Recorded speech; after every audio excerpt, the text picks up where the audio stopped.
A partir de la década del 50, la industria nacional entró en una época de madurez. Con la llegada al gobierno de Arturo Frondizi y su proyecto desarrollista, se dio inicio a la segunda etapa de industrialización por sustitución de importaciones.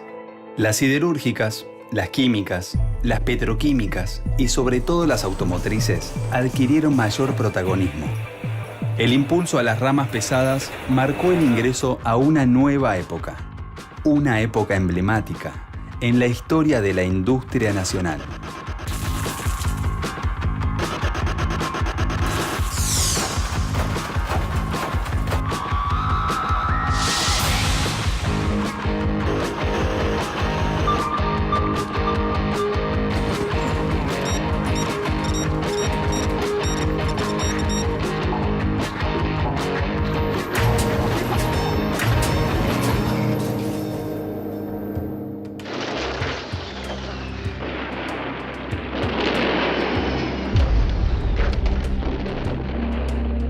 A partir de 1955 se sucede el golpe militar de la llamada, siempre entre comillas, Revolución Libertadora, y esto va a significar algunos cambios en la política económica, en la política industrial. El golpe de 1955 se alejaría rápidamente de una política industrial soberana, firmando el Tratado de Bretton Woods.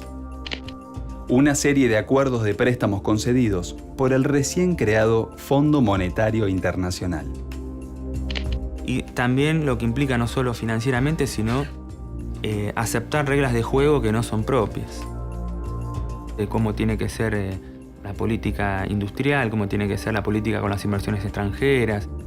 La política de la llamada Revolución Libertadora va a estar centrada en tratar de devolverle la centralidad a la oligarquía en el manejo de la economía, en contraposición a lo que sería un desarrollo industrial, pasando por alto 10 años de una construcción de una sociedad distinta, inclusiva, en base a la industria nacional, sobre todo de pequeños y medianos empresarios nacionales y obviamente la participación de los trabajadores.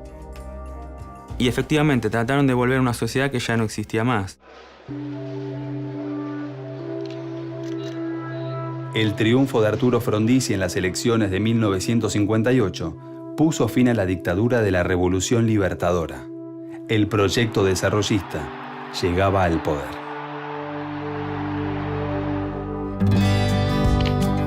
Era el comienzo de una nueva etapa. La segunda industrialización por sustitución de importaciones.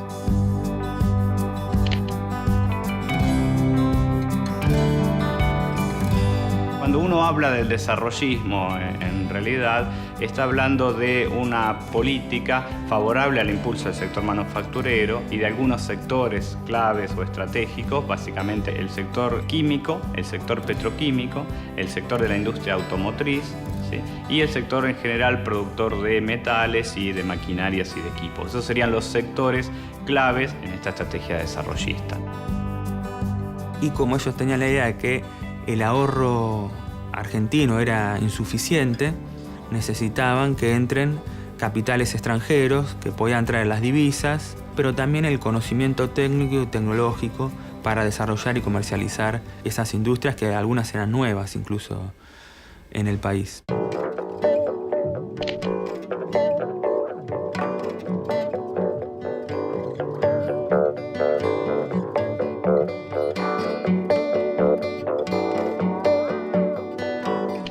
Como no hay ningún tipo de restricciones, como no hay ningún tipo de políticas específicas para limitar el ingreso del capital extranjero, sino que precisamente la idea es que venga todo el capital extranjero y todas las empresas que quieran y luego el mercado de algún modo lo va a racionalizar, genera que se instalen una gran cantidad de empresas con mayor capacidad de producción de las que puede absorber el mercado local.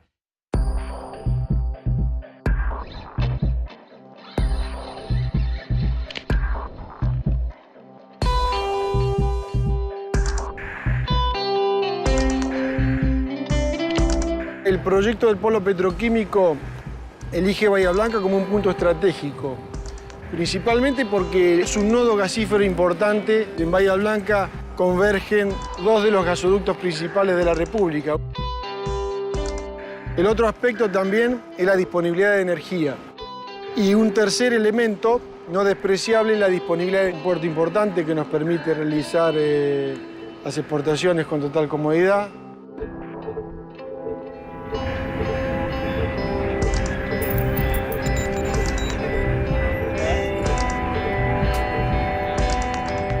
Aquí en fábrica tenemos unos 360 empleados propios que diariamente trabajan con nosotros.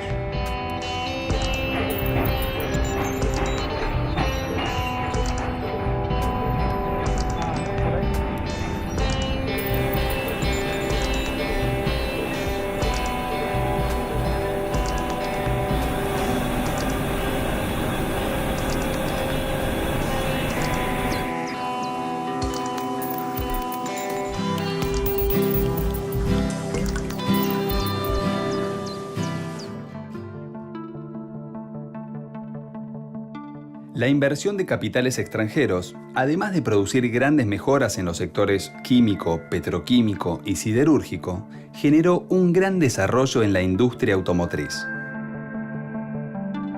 Muchas de estas empresas intentan hacer algún convenio, alguna asociación con las empresas locales existentes para poder desarrollar la producción. Quizás el más significativo o el más emblemático por la tradición que tenía la empresa, no solo en la Argentina, sino que era una de las más grandes empresas de América Latina de tipo industrial, es Siam. El auto elegido para iniciar la producción local fue el Austin O60, que en Argentina se llamó Siam Di Tella 1500. La historia de Siam se remonta al año 1910, cuando el ingeniero Torquato Di Tella, junto con los hermanos Allegrucci, fundan la sección industrial de amasadoras mecánicas. Mi abuelo tenía en esa época unos 13 años, más o menos. Y leyó en el diario que salía una nueva reglamentación que prohibía el amasado a mano en las panaderías. Bueno, a él se le ocurrió la posibilidad de fabricar esas máquinas. A partir de ahí realmente empezó a crecer esta industria que se llamó Siam.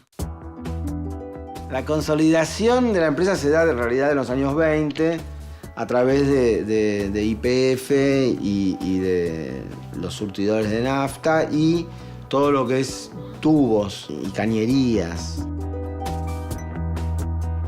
Al mismo tiempo se estaba desarrollando la cuestión de los electrodomésticos.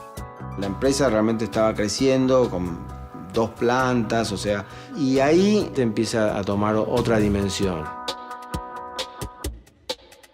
Un poco la formación de ingeniero de mi abuelo y, ciertas tradiciones hicieron que él, quisiera hacer bien las cosas. Lo cual uno puede pensar después fue la raíz del fracaso de Siam. El hecho de que, por ejemplo, las heladeras Siam, la gente las compraba y no las tenía que reparar ni reponer durante 20 años. Cuando muere mi abuelo, la empresa está en su cúspide. Todas las circunstancias son favorables, de la política industrial del peronismo, una cosa de mucha protección a la industria nacional. Se empezaron a tomar decisiones de seguir con el proyecto que teóricamente había imaginado mi abuelo, que era de algún día hacer un auto argentino, y se hizo, y que fue el famoso Siam Di Tella. Acompañando el esplendor de la industria automotriz, el 8 de abril de 1960, la empresa Fiat sacaba su primer modelo fabricado en el país, el también emblemático Fiat 600. Bueno, el Fiat 600 fue el primer modelo que Fiat Auto produjo en la Argentina, que aparte se produjo masivamente, y sin duda fue un ícono de la industria automotriz en la Argentina, porque aparte más de la mitad de la población de entonces, la movilidad del primer auto, y aprendió a manejar con un Fiat 600, digamos.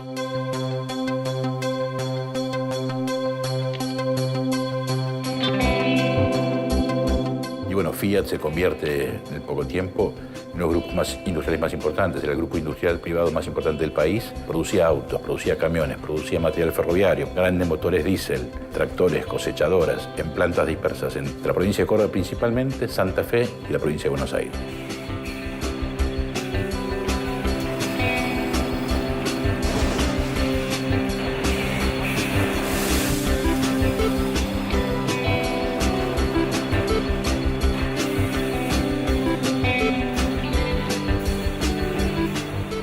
Hola, soy Gabriel Cánova. Estoy en el UT4, unidad de montaje, en punta de línea, y hacemos básicamente el primer control de carrocería.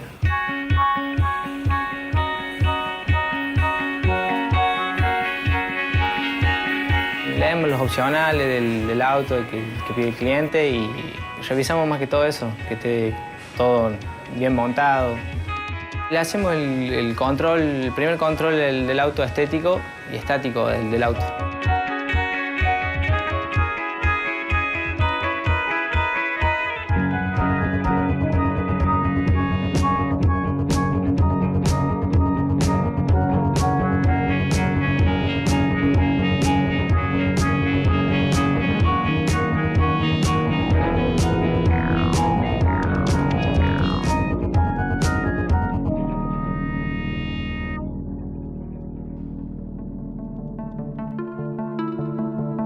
Más allá de que algunas ramas industriales experimentaron un gran crecimiento durante el gobierno de Frondizi, la llegada masiva de capitales extranjeros asfixiaba la producción local.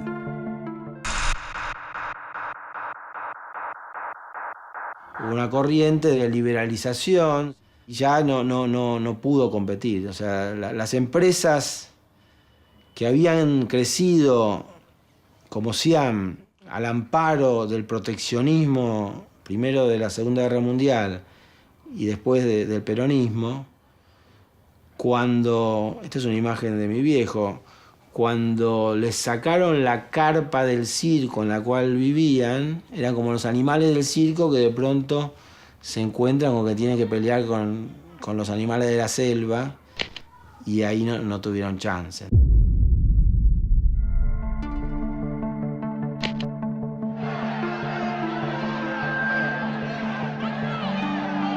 Muchos economistas caracterizan este periodo como segunda sustitución de importaciones, es decir, la formación de un capital más intensivo, inclusive vinculado a los monopolios extranjeros, que proveen de mayor productividad laboral, en cierto aspecto mayores niveles salariales, pero a contraparte o a condición de una mayor explotación laboral.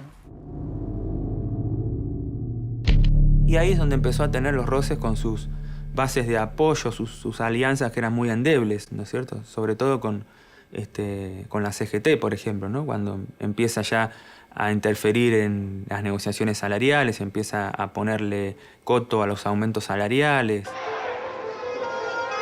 Incluso las demandas de los sectores trabajadores empiezan a ser contestadas con represión.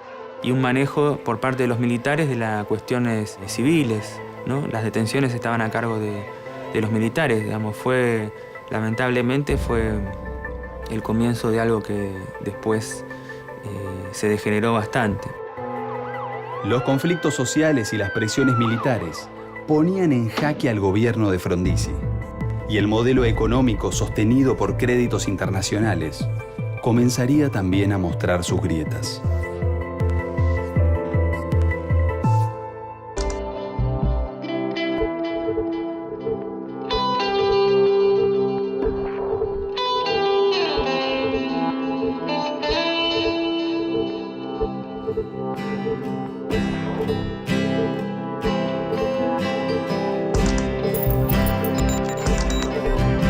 Hacia 1961, la Argentina volvió a toparse con un problema recurrente. Las exportaciones seguían concentradas en productos primarios, mientras que el crecimiento industrial requería una mayor importación de productos destinados a continuar el proceso productivo. Cuando se produce el crecimiento, y sobre todo con alguna expansión del mercado interno en términos por una mejora en la distribución de ingresos, etc., crece la industria. Y la industria requiere insumos y maquinarias que no se producen localmente. Entonces, las importaciones son mayores que las exportaciones. ¿Cuál es la respuesta de la política económica? Que la hace el peronismo y la hacen todos los gobiernos en adelante. Básicamente, apostar a la devaluación.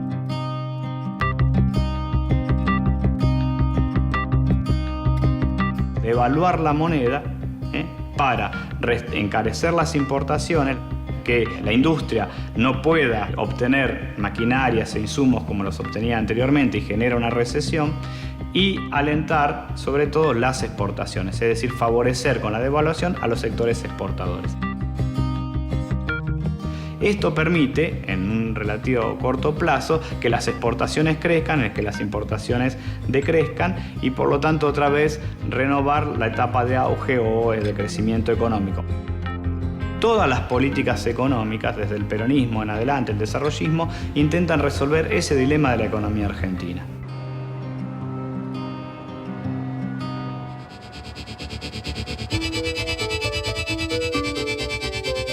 Tras el golpe militar de 1962, la salida forzada de Frondizi y la corta presidencia de Guido, en un contexto económico marcado por la recesión y en una situación política marcada por la proscripción del peronismo, en 1973, el radical Arturo Illia ganó las elecciones y asumió como nuevo presidente. Podremos así abatir los obstáculos que desde hace tiempo impiden el desarrollo nacional. El gobierno de Illia representa no un intento ambicioso como el desarrollismo, de ir a fomentar las industrias pesadas y poner grandes planes de desarrollo en ese sentido, sino simplemente recuperar la economía. Está asignado por un periodo bastante bueno, en lo que hace al crecimiento del producto, al crecimiento de los salarios reales, situaciones, digamos, de pleno empleo, todo fomentado con políticas keynesianas.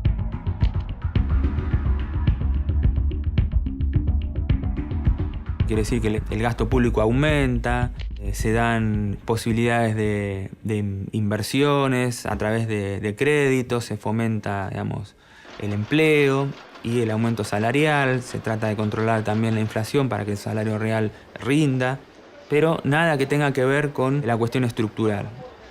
Si uno ve el plan, en realidad es muy poco ambicioso en relación a lo que era el desarrollismo, pero el proceso fue interrumpido por un nuevo golpe militar.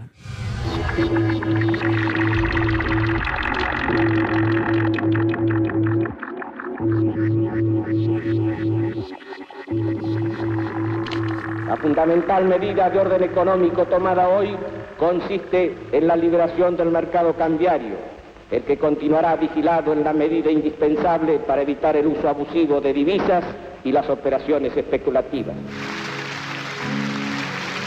El gobierno de Onganía va a significar también un quiebre de la mano de la gran burguesía extranjera, que eso es lo que va a representar el gobierno en base a la política que va a desarrollar el ministro Kirchner-Bacena.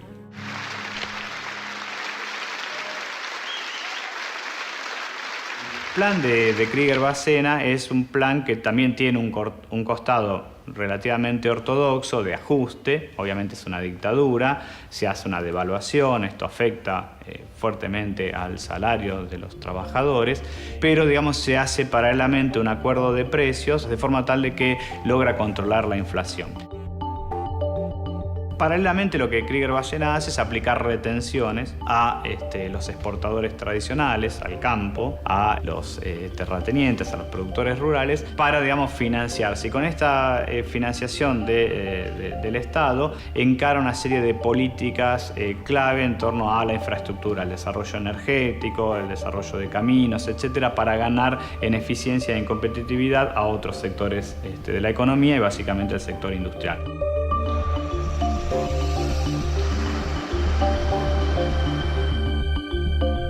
Paralelamente a esta política de búsqueda de eficiencia en el sector industrial, el gobierno de Onganía se enfrenta a varios problemas.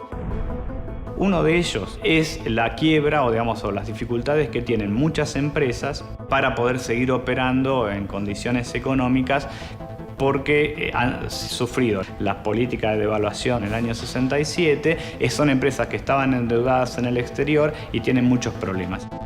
El caso emblemático otra vez es el caso de Siam. Básicamente no podían competir con las grandes empresas que tenían internacionales, que tenían filiales en Argentina. No podían competir, porque una empresa de esas podía financiar durante 5 años tranquilamente un proyecto así.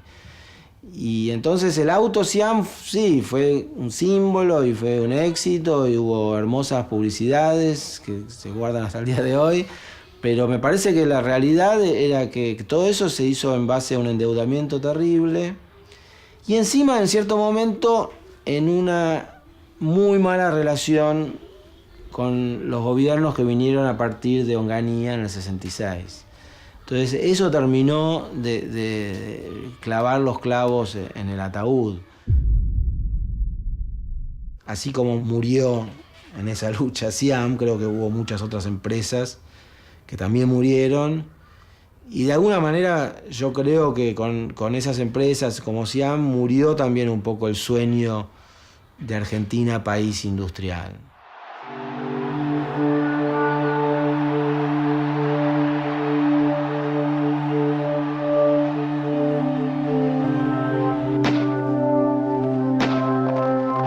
Durante los últimos años de la década del 60, se profundizaron las luchas obreras.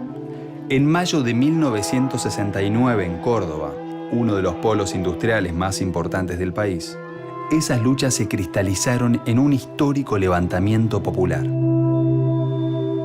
El cordobazo es una explosión frente a distintos tipos de conflicto, específicamente laboral, pero también el conflicto político en torno al cual el Estado se divorcia de las distintas fuerzas sociales. También lo que representa es un emergente al interior de la clase trabajadora que empieza a crecer, que es la aparición de sindicatos, digamos, de base, que no estaban por ahí tan identificados con la ortodoxia o la CGT, ¿no es cierto?, la línea peronista, que empiezan a tener una presencia, bueno, justamente en la fábrica y sobre todo en la vía pública, en las calles. También encuentran ese apoyo en sectores de clases medias que se van radicalizando por todo un espíritu cultural de la época, la muerte del Che Guevara, bueno, un montón de fenómenos culturales que fueron haciendo también a ese emergente que se llevó puesto al gobierno autoritario. Después de la caída del gobierno de Onganía, se va a seguir con gobiernos militares, va a venir un gobierno de Levingston, después de Lanusse. Se van a caracterizar sobre todo la etapa de Levingston con Aldo Ferrer como ministro de Economía por un giro y una apuesta hacia el capital nacional.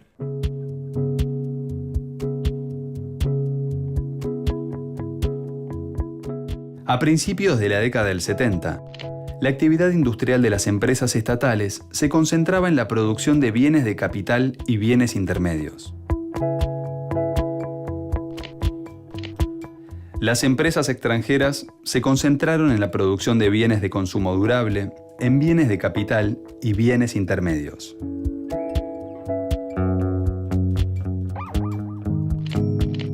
Y la burguesía local se concentró en la producción de bienes de consumo no durables y, en menor medida, bienes intermedios.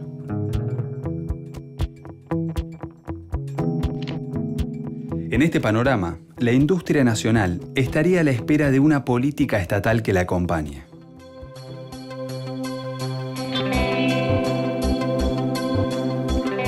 El 23 de septiembre de 1973, Perón volvía a ser presidente de los argentinos.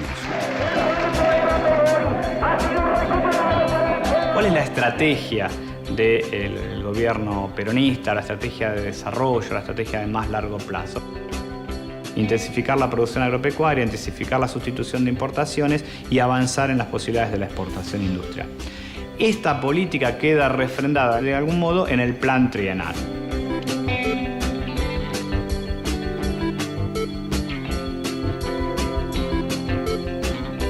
En ese plan trienal quedan expresadas estos lineamientos más estratégicos respecto a los distintos sectores de la economía nacional. Queda también allí reflejado el pacto social, se congelan allí los precios y se congelan también los salarios con cierta recuperación del salario real. Y con esto generar cierta estabilidad, digo, ¿no? Monetaria, que era uno de los preceptos que se venía discutiendo de los años 60.